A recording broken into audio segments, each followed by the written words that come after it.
madalas yung salitang mamaya na lang, mas hindi siya nakakatulong sa ating productivity. Nasisira yung time management natin. At ngayong gabi, pag-uusapan natin is about procrastination culture. Ba't pa tayo merong procrastination culture? Ano yung drivers nito? At mga solusyon na pwede nating ma-incorporate sa ating mga sarili. Ang isa daw factor or major factor na nakakapag-contribute sa procrastination natin is yung fear of failure. Takot tayong magkaroon ng bagay na maapag-fail sa atin. Dahil, di ba? Yung ayaw natin na hindi mag-succeed sa bagay na to. Kaya ang ginagawa natin, nag-over-prepare tayo sa mga gagawin natin. At pumipili tayo ng perfect timing hanggang sa hindi natin magawa yung task. At isa pang factor ay yung task masyadong stressful gawin. Kaya tatama rin na tayo na tsaka na lang yan. Kasi ang hirap-hirap gawin. Na-stress ako. Mamaya na yan. Diba?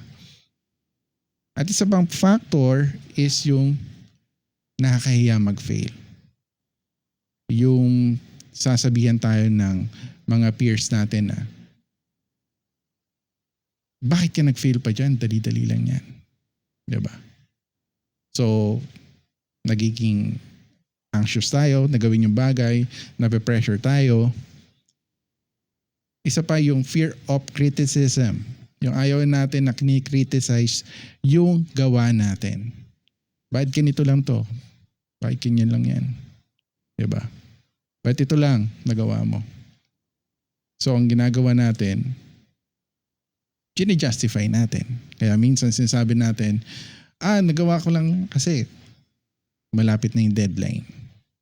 Doon mo pa lang siya ginawa. Diba? May excuse ka na kagad na, bakit ganito lang yung nangyari sa task mo? Kasi deadline ko na siya ginawa eh.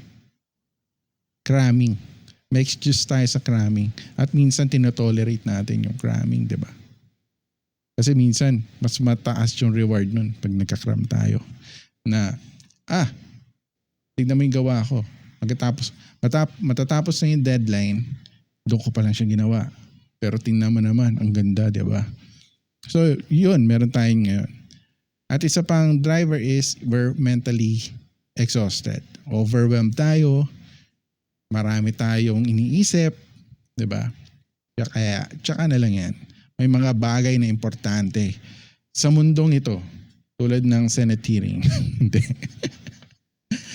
Ganon. So, maraming emotional triggers sa paligid natin kaya tayo nagpro-procrastinate.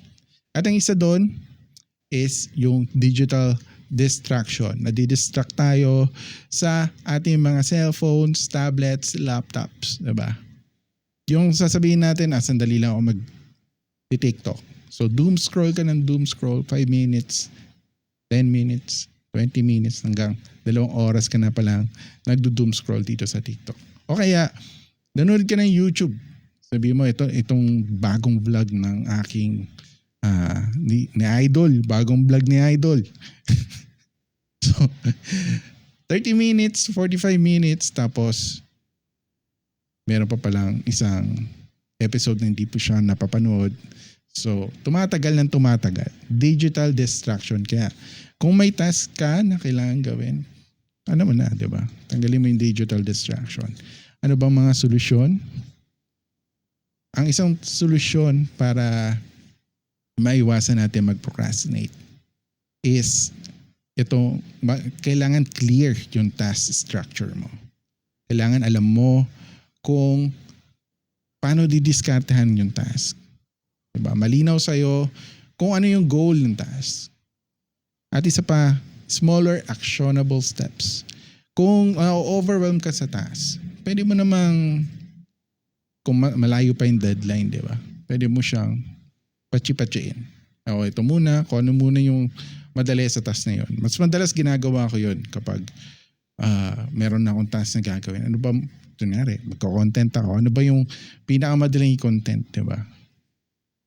Or ano yung pinakamadaling i-shoot. Ganun. And isa pang solution is we reduce digital distraction. So, pag may ginagawa tayong task, kailangan mas focus muna tayo doon sa task na yun. Kailangan yung ating attention ay nandun lang muna. Kaya, minsan sa pag-note taking, hindi ko madalas gamitin yung phone ko. Madalas kong gamitin is notebook, handwriting. Kasi madali ako ma-distract sa cellphone. May notify lang dyan, nawawala na ako. Diba? Ang isa pa, yung emotional regulation skills. Kailangan na-regulate natin yung ating emotions. Anger, yung madalas, no? Galit ka. Hindi, galit pa ako, tsaka na lang yan. Kailangan, ewan ko, no? Pasok sa isip ko si Iwan Tamad. Meron siyang, hindi, psychologically stressed, no? Kasi isipin mo, sino ba naman itong tao, utusan yung mga talangka na umuwi ng bahay, no? O kaya, maghintay sa yung bayabas ba yun, di ba? Yung bayabas ang alam doon sa ilalim ng puno, tapos tingin rin yung gano'n. Tapos hanggang sa inantok siya, no? Hindi mo alam, biglang may lumapit sa'yo, tapos ang alang gano'n, pasokan ng etis yung bibig mo. And di ko alam. Di ba? So psychologically distressed siguro siya. And kailangan, wala na ako, no? Isa sa mga pwede natin gawin yung accountability system na accountable tayo sa ganitong bagay. Merong isang tao na mag-check-in sa atin paminsan-minsan, alam mo yun, minsan coworker mo or kaya coworker mo madalas, yung ganon. Yun lang, sana may natutunan ka about procrastination and actionable steps. Di ko alam kung ano sinasabi ko dito. At thank you sa panunood.